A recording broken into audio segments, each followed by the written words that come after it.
tomorrow night. I mean, the good news is that we've seen N'Golo Kanté. He's out there in training, fully rested, having not been involved at the weekend. Thiago, Silva, the same. Both of those going to be needed to be their very best against the might of Real Madrid, aren't they? I think Felix, who came on for half an hour at the weekend, Reece James, who came on for half an hour at the weekend, Kovacic, who came on for half an hour at the weekend, all those will start, as will Cucurella, because obviously Benoit Badiashile, who starts at the weekend, isn't on the list, isn't on the Champions League list. Kai Havertz, I guess, is the question mark. He didn't start as part of the front three, did he, on Wednesday? You wonder whether or not Frank Lampard will think that, needing to get at least 2 goals, potentially 3 goals or more, whether or not he'll beef up the starting lineup with him. Some decisions to be made, but obviously he'll be concentrating on the positives.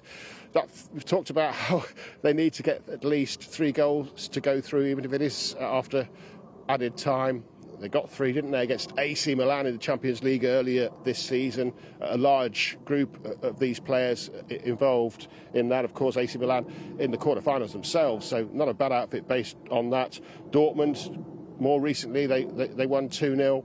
And, of course, this time last year, they needed to come back from a 2-goal deficit at the Bernabeu and actually shook Real Madrid, didn't they, for 75 minutes, went 3-0 ahead, could have gone 4-0, really, if they'd had a bit more luck. But then, obviously, the class of Real Madrid got 2 goals that saw them through. So, listen, I'm sure they'll be practicing penalties when our cameras stop work. And I'm sure that they'll have the crowd on their side. Bit of a terrible season, as you've been discussing, but the crowd on